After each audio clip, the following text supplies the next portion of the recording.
Hello विद्यार्थियों, मैं रंजीता कौर ज्ञान वर्षा चैनल में आपका स्वागत है। आज हम क्लास 10th की पाठ्यपुस्तक में से पाठ 13 समय नहीं मिला पढ़ेंगे। समय नहीं मिला ये निबंध की विधा में लिखा गया है। इसके लेखक श्री नारायण अग्रवाल हैं। इनका जन्म 1912 में मैनपुरी उत्तर प्रदेश में हुआ था। इनकी आरंभिक शिक्षा कलकत्ता में, उच्च शिक्षा प्रयाग उत्तर प्रदेश में हुई। और इसके साथ आप गांधी जी के आर्थिक सिद्धांत, इकोनॉमिक्स से संबंधित सिद्धांतों के स्पेशलिस्ट के तौर पर रहे हैं और भारत सरकार के योजना आयोग के सदस्य में रहे हैं और से गांव का संत, रोटी का राग तथा मानव इनके चर्चा में आए माने बहुत अधिक जाने माने काव्य संग्रह रहे हैं। केंद्रीय भाव इस व्यंग्यात्मक लेख में, व्यंग्यात्मक क्या होता है कि यहाँ जहां हंसी के माध्यम से शिष्ट भाषा का, सभ्य भाषा का प्रयोग करते हुए समाज की किसी बुराई की ओर सबका ध्यान आकर्षित कराया जाता है, उसे व्यंग्यात्मक लेख कहते हैं। कमेंट्स एक तरह से, है ना। इस व्यंग्यात्मक लेख में समय के महत्व को समझाने के तथ्य को रेखांकित किया गया है, माने हाईलाइट करने का प्रयास किया गया है कि लोग समय के महत्व को समझें। समय के साथ चलना, है ना, रेगुलरिटी जीवन में लाना, जीवन को नियमित बनाना, है ना, प्रतिदिन के कार्य को में एक बने टाइम टेबल, समय के का एक टाइम टेबल बनाना कि हमें प्रतिदिन कैसे काम करना है और प्रतिदिन का काम उसी समय निपटाना, हर कार्य को गंभीरता के साथ समझना, है ना, उसके हर कार्य के महत्व को समझना और उसे भली भांति पूरा करना, है ना, गहराई से समझकर उस काम को पूरा करना आदि बातों को लेखक ने अनेक उदाहरण देते हुए बताने का प्रयास किया है। लेखक यह बताते हैं कि समय का महत्व जो नहीं समझता वह असफल रह जाता है, समाज में उसका सम्मान नहीं होता।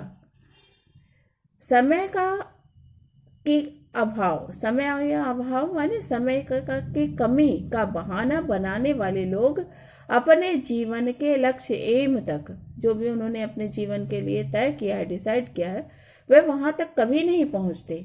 प्रस्तुत पाठ में लेखक ने दिनचर्या माने हमारे प्रतिदिन के जो रूटीन होता है उसको अनियमितता और बहाना बनाने की आदत, है ना, उसे अस्त व्यस्त रखें हम अपने जीवन के रूटीन को प्रतिदिन के और बहाना बनाते रहें, ऐसी आदतों से बचने के लिए कहा है। अब यहाँ पर देखिए, एक महाशय की बात हो रही है दूसरे से, है ना। बहुत से लोगों के जरूरी काम माने हमारे जो सरकारी दफ्तर हैं या दूसरों लोगों के पास हमारे महत्वपूर्ण काम फंसे रहते हैं और लोग उन्हें कामों को निपटा कर नहीं देते हैं, तो कितनी तकलीफ का सामना करना पड़ता है। तो एक महाशय कह रहे हैं कि मुझे आपका काम याद था पर क्या करूं, बिल्कुल ही समय नहीं मिला, क्षमा करें। दूसरा व्यक्ति कहता है जिसका काम अटका हुआ है, खैर कोई बात नहीं, अब फिर कब हाजिर हो जाऊं, कब आ जाऊं, कल इसी वक्त आ जाइएगा, समय निकालने की कोशिश करूंगा। देखिए, ये अपना समय तो नष्ट कर रहे हैं, अपना तो ये इन्होंने माने रूटीन बिगाड़ ही रखा है, दूसरे का भी बिगाड़ रहे। कुछ इस तरह की बातें हमें प्रतिदिन में ना जाने कितने लोगों से सुननी, हमारे आसपास के जीवन में हम देखते हैं तो ऐसी बातें ना जाने कितनी बार सुनने को मिलती हैं और कितने लोगों के मुंह से सुनने को मिलती हैं। पर जो ऐसे लोग होते हैं, है ना, हो सकता है कोई बहुत अधिक व्यस्त हो, अक्सर ऐसे लोगों का नकल आया है ना आएगा। ऐसे महाशय जो होते हैं कि जिन्हें काम पूरा करने का वक्त नहीं मिलता, हो सकता है कि वो आप वास्तव में इतने व्यस्त हों, उनकी दिनचर्या इतनी व्यस्त हो, इतने बिजी हो, बहुत सारे ढेर सारे काम हो उनके पास, ऐसे 2-4 लोग, इक्का दुक्का लोग हो सकते हैं कि उनको वास्तव में ही समय ना मिला हो, उन्होंने समय निकालने का प्रयास भी किया हो, लेकिन ज्यादातर लोग कुछ भी नहीं करते और सिर्फ ऐसे टाल मटोल और बहाना लगाते रहते हैं, क्योंकि उनको ये आदत पड़ जाती है। आपका पत्र यथा समय में, अब ये सिर्फ मुंह जवानी लोग बात कर रहे हो ऐसा नहीं, पत्रों में भी जो जरूरी पत्र होते हैं जिनका जवाब देना अनिवार्य होता, वैसे पत्रों में भी लोग ऐसे ही टाल मटोल करते हैं। आपका पत्र यथा समय मिल गया था, पर इन दिनों बहुत काम रहने के कारण मैं जल्द जवाब ना दे सका। ये किस समय की बातें हैं? ये स्वतंत्रता जब आंदोलन थे उस समय ये लेख लिखा गया होगा, बहुत समय हो गया। तो उस समय पत्रों का माध्यम से कार्य करने का, एक दूसरे का पत्र के माध्यम से संदेश पहुंचाने का तरीका रहता होगा, इसी तरह से व्यवहार होता होगा। अब यहाँ भी देखिए वो क्या कह रहे हैं कि मैं पत्र का जवाब नहीं दे सका, क्षमा करें। इस प्रकार के पत्रों की भी बहुत अधिकता होती है। इस प्रकार लिखने का कुछ ऐसा फैशन सा हो गया है। कई लोग सोचते हैं कि ऐसा कहना कि मुझे समय नहीं मिला तो सामने वाले को लगेगा मैं बहुत व्यस्त हूँ, बहुत कामकाजी आदमी हूँ, है ना। तो इसका मतलब यह नहीं है कि जो व्यक्ति खतों का जवाब देर से देता है वह वास्तव में बड़ा हो जाता है, बहुत सम्मानित कहलाएगा, ऐसा नहीं है। मेरा, लेखक कहते हैं, मेरा तो यह अनुभव है कि जो वास्तव में ऊंचे पदों पर पहुंच चुके हैं, उनका, जिनका जीवन बहुत व्यस्त है, उनका पत्र व्यवहार तो एकदम व्यवस्थित होता है, एकदम समय से होता है, और वास्तव में वो समय की कीमत को समझने के कारण ही बड़े ऊंचे पदों तक पहुंचे हैं, है ना। उनका पत्र व्यवहार एकदम व्यवस्थित, एकदम समय से होता है, उनका जीवन नियमित होता है, वे रोज का काम रोज निपटा लेते हैं। अगर किसी सज्जन का जवाब मुझे वक्त पर नहीं मिल पाता तो मैं या तो यह समझ लेता हूं कि डाकघर की कोई गलती होगी, है ना, जिसकी वजह से मेरा पत्र देर से पहुंचा होगा या पहुंचा ही नहीं होगा, या फिर उस महाशय जिनको मैंने पत्र लिखा है उनका जीवन ही अस्त व्यस्त, ढीला ढाला, आलस्य भरा होगा। वे पत्र पढ़कर इधर उधर कहीं पर डाल देते होंगे, है ना। ऐसी अस्त व्यस्त जिंदगी होगी, कोई सामान को भी रखने का मैनेजमेंट नहीं होगा उनके पास, है ना। इतने लापरवाह होंगे कि पढ़ के पत्र इधर उधर डाल देते होंगे, और कभी जब उनके दिमाग मन में आता होगा और जवाब देने की सोचते होंगे तो वो पत्र उनको मिलता ही नहीं होगा, मेरे द्वारा भेजा, है ना। क्योंकि उसमें मैंने क्या प्रश्न किया है, किसका उत्तर मुझे चाहिए, ये उन्हें मेरा पत्र मिले तब तो वो उत्तर लिखें, है ना, या एड्रेस देखें। तो जो समय न मिलने का बहाना अक्सर, है ना, ऐसे लोग होते हैं, और जो समय न मिलने का बहाना बनाते रहते हैं वो अपनी कमजोरियों को और अपनी अस्त व्यस्त अनियमित जिंदगी को ढकने का प्रयास करते हैं। किंतु यह कोई तारीफ की बात नहीं है, प्रशंसा की बात नहीं है कि आप अपने आप को बड़ा साबित कर रहे हैं या ऐसे लापरवाह जिंदगी जी रहे हैं, है ना। लोगों की महत्वपूर्ण बातों को जैसे या उनके कामों को ऐसे टाल मटोल रहे हैं, तो यह कोई तारीफ की प्रशंसा की बात नहीं है। समय का अपमान करके कोई भी बड़ा नहीं बना और ना बन सकेगा। अंग्रेजी की एक मशहूर कहावत है कि समय धन है, पर असल बात है कि मैं ये मानता हूं कि समय धन से भी ज्यादा महत्वपूर्ण चीज है। हम बहुत अधिक मेहनत करेंगे तो ज्यादा पैसा कमाएंगे, कम मेहनत करेंगे कम कमाएंगे, लेकिन 1000 परिश्रम करने के बाद भी हम 24 घंटे में 1 मिनट नहीं बढ़ा सकेंगे। फिर इतनी कीमती चीज की का धन से क्या मुकाबला हो सकता है। पर ईश्वर की यह भी कृपा है कि जहां इसे बढ़ाया नहीं जा सकता, समय को तो घटाया भी नहीं जा सकता। और आजकल की विचित्र अर्थव्यवस्था में, हमारे जो इकोनॉमिक सिस्टम है, इसमें धन की कीमत रोज घटती बढ़ती है ना। आप सोने की कीमत, किसी व्यापार में धन की कीमत देखें घटती बढ़ती है, शेयर की कीमत घटती बढ़ती है। बैंक अगर जवाब दे दे, है ना, तो, है ना, बैंक अगर नील हो जाए, जवाब दे दे, तो 1 करोड़पति मिनटों में भिखमंगा बन जाएगा, गरीब हो जाएगा। किंतु कुदरत का ऐसा इंतजाम है ना, इस प्रकृति का ऐसा इंतजाम है समय के विषय में कि समय के सागर में शेयर बाजार की तरह उतार चढ़ाव नहीं होता है ना। 24 घंटे में ना 1 मिनट बढ़ाया जा सकता, ना घटाया जा सकता। और ये इसके साथ ही इसमें आदर्श लोकतंत्र है, ऐसा लोकतंत्र जहां ऊंच नीच बड़े छोटे का फर्क ही नहीं है ना। अमीर गरीब बादशाह कंगाल सबके लिए एक समान समय है और वक्त सबके लिए बराबर है। और यह ऐसा है फिर भी हम उसके महत्व को नहीं समझ रहे हैं। सन 1932 की बात है, जो मदन मोहन मालवीय जी थे, है ना, महापुरुष। और मालवीय जी उन दिनों प्रयाग में एकता सम्मेलन उनकी अध्यक्षता में बुलाया गया था। वो अध्यक्ष के रूप में उसमें भाषण देने वाले थे। बहुत से देश के बहुत से नेता दूर दूर से उस सम्मेलन में, एकता सम्मेलन में शामिल होने के लिए, शरीक होने शामिल होने के लिए वहां पहुंचे। मैं उन दिनों यूनिवर्सिटी कॉलेज का विद्यार्थी था। नेताओं के दर्शन जिस प्रकार अभी हम लोग सिंगर, डांसर या फिर क्या कहते हैं हीरो के दर्शन के लिए दर्शन करना चाहते हैं, उनसे मिलना चाहते हैं, वैसे ही उस वक्त विद्यार्थी ऐसे नेताओं से जो स्वतंत्रता के लिए आंदोलन कर रहे थे, उसमें भागीदारी कर रहे थे, उन नेताओं के दर्शन करने के लिए, उनसे मिलने के लिए लालायित रहते थे। लेखक भी उससे हस्ताक्षर लेने लालसा से सम्मेलन के स्थान पर आया। वह सम्मेलन सफल नहीं हो सका। उसका खास कारण था, पहला था ब्रिटिश सरकार के राजनीतिक दावपेच।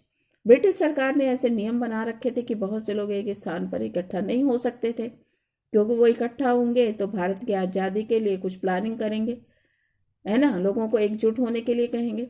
तो पहला तो ब्रिटिश सरकार के दावपेच थे। दूसरा, पर एक बात और लेखक ने नोट की कि सम्मेलन में शरीक होने के लिए जो नेता थे वो तो समय पर आ गए थे, पर जो मदन मोहन मालवीय जिन्होंने भाषण देना था, अध्यक्षता करनी थी, वो नहीं पहुंचे। थोड़ी देर तक लोग राह देखते रहे और फिर ब्रिटिश सरकार का भय भी था, लोग तितर बितर हो गए, छट गई भीड़। उन्हें खबर मिलती कि अभी आने में 2 घंटे की देर है। समय की इसी गैर पाबंदी, है ना, जो समय पर नहीं पहुंचे मदन मोहन मालवीय जी, तो उनके समय में ना पहुंचने के कारण मैंने कई नेताओं को हताश, निराश, परेशान देखा। कई लोग तो निराश होकर बीच में ही हार मानकर, हताश हार मानना, है ना, और निराश होकर बीच में सम्मेलन का काम छोड़ के चले गए। पर हमारी बदकिस्मती से इस तरह के अनुभव सिर्फ एक बार नहीं देखे गए। लेखक कहते हैं कि मैंने सिर्फ एक बार नहीं, हमारे देश में तो हर एक जगह ऐसे अनुभव दिखाई देते हैं। करीब करीब लेखक कहते हैं कि वो हिंदी राष्ट्रभाषा प्रचार के सिलसिले में देश के सभी प्रांतों में भ्रमण करने के लिए मैंने गए, सभी प्रांतों में गए, बहुत सी मीटिंग हुई। तो लेकिन समय पर के विषय में सभी सूबों की, सभी राज्यों की कहानी एक समान है। मीटिंग का समय शुरू होना, मीटिंग का जो समय दिया है उसी समय पर मीटिंग शुरू हो जाए, ये अपवाद है। इक्का दुक्का ही केस ऐसे होते हैं। उड़ीसा में तो जो समय तय है उसे 2 घंटे बाद लोग आते हैं, ऐसा रिवाज पड़ गया है। और इसमें वहां पर ऐसा लोग समझते हैं कि मीटिंग में बुलाने वाले और मीटिंग में आने वाले दोनों ये जानते हैं कि अगर मीटिंग 4 बजे का समय दिया गया है मीटिंग का, तो मीटिंग 6 बजे शुरू होगी। और आप ये ना समझे कि भारत देश में ही ऐसा होता है, इंग्लैंड और यूरोप जैसे देशों में भी समय की बर्बादी की दिल खोल कर की जाती है। वहां पर भी लोग काम में तो दौड़ दौड़ कर जाते हुए दिखाई देते हैं, है ना, सड़कों पर दौड़ते भागते नजर आते हैं। और अब इस सड़कों में तो दौड़ते भागते हैं, मीटिंग भी एकदम करेक्ट समय पर पहुंचते हैं। मीटिंग में एक पल की भी, 1 मिनट की, 1 क्षण की देरी नहीं करते। लेकिन ये सारे लोग सिनेमा और थिएटर के बाहर टिकट की लाइन, लंबी लंबी कतारों के बीच 2-3 घंटे खड़े रहते हैं। और यही देखते हैं कि कब खिड़की थिएटर की खुलेगी और वे टिकट लेंगे। इसमें जवान, बूढ़े, स्त्रियां, पुरुष सभी होते हैं। कभी कभी 3 घंटे लाइन में लगने के बाद भी माने इनको टिकट नहीं मिल पाता और वापस निराश लौट जाते हैं। अगर आप अपने समय का पूरा लाभ उठाते हैं और 1 मिनट भी बर्बाद नहीं करते हैं तो आपको मुबारकबाद है। अगर आप अपने जीवन पर, अगर ऐसा नहीं है कि आप अपना, एक पहली बात तो आप अपने समय का पूरा लाभ उठाते हैं, 1 मिनट बर्बाद नहीं करते हैं, तो आपको मुबारकबाद है। लेकिन अगर ऐसा आप नहीं करते हैं, आप समय बर्बाद करते हैं, टाल मटोल करते हैं, आपकी दिनचर्या जीवन अनियमित है, तो अपनी जीवन पर एक गहरी नजर दे और तीखी नजर डालें। मन ध्यान पूर्वक अपने रूटीन को देखने का प्रयास करें, अपने जीवन पर नजर डालें, तो आप समझें कि आप कितना वक्त बर्बाद करते हैं। जाया करना मन कितना वक्त बेवजह नष्ट कर देते हैं। उसका आप क्या सदुपयोग कर सकते थे, क्या उसका सही उपयोग हो सकता था। अगर सिर्फ सुबह ही जल्दी उठना शुरू कर दें तो आप अपने बहुत से समय को बचा पाएंगे और दिन भर के लिए तंदुरुस्ती और स्फूर्ति का अनुभव करेंगे, क्योंकि आपको मानसिक रूप से भी आप अपने आप को स्वस्थ महसूस करेंगे, खुशहाल और प्रसन्न महसूस करेंगे, क्योंकि आप अपना काम समय से निपटा पाएंगे, है ना। जैसे ही समय, तो आपको मानसिक संतुष्टि होगी। पर मेहरबानी करके आप ऐसा ना हो कि जो घड़ी के कांटे हैं उसके समान चलने लग जाएं, कि जो जिस समय काम तय है उसी समय में करना है। कोई एक आध दिन भी आप उसमें कोई फ्लेक्सिबल ना बना सके अपने समय को, है ना, उसमें कोई परिवर्तन ना कर सके। मेहरबानी करके ऐसा ना करें, है ना। आप मशीन न बन जाए घड़ी के कांटे की तरह। घड़ी के ठोके के साथ अपनी जिंदगी की ताल ना बैठा लें, है ना। समय के महत्व को समझें, अपनी नियमित दिनचर्या रखें, समय का सदुपयोग करें, लेकिन घड़ी के कांटा ना बने। आप अपने कार्यक्रम में थोड़ी सी लचक, फ्लेक्सिबिलिटी भी रखने का प्रयास करें। क्या बोलते हैं, लचक, है ना। उसमें कुछ परिवर्तन अगर जरूरत पड़े तो आप उसमें कर सकें, वो अपने उन प्रोग्राम को आगे पीछे सेट कर सकें, किसी एक आध दिन कभी जरूरत पड़ती है तो उसमें भिन्नता की, परिवर्तन की गुंजाइश रखें। अगर आपने ऐसा नहीं किया तो आप अपने घर और घर वालों का जीवन सुखी नहीं बना पाएंगे। फिर तो शायद आपका मिजाज घड़ी के सुई के साथ चलने लगेंगे तो आपका मिजाज चिड़चिड़ा हो जाएगा। आप अपना समय तो नष्ट करेंगे नहीं, लेकिन दूसरा अगर कोई अपना समय थोड़ा भी नष्ट खराब कर रहा होगा तो आप नाराज होना, गुस्सा होना शुरू कर देंगे। बस खुश मिजाज रहिए, प्रसन्न रहिए, दूसरों को निभा कर चलिए और वक्त का जितना अधिक सही उपयोग हो सकता है उतना करें, है ना। वक्त का सही उपयोग करें, लेकिन दूसरों को साथ लेकर चलें, नाराज करके नहीं। हाँ, कृपया आज से मगर ये किसी से मत कहें कि मुझे समय नहीं मिला, क्योंकि सबके लिए 24 घंटे का ही समय होता है और एक व्यक्ति अगर अपने काम निपटा सकता है तो दूसरा क्यों नहीं निपटा सकता। तो कृपया आज के बाद ऐसे बहाने ना लगाएं, क्योंकि इस तरह लोगों के सामने आपकी जो छवि है, इमेज है, आपका व्यक्तित्व है, वह सम्मान के योग्य नहीं रह जाता।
गॉड ब्लेस यू बच्चों।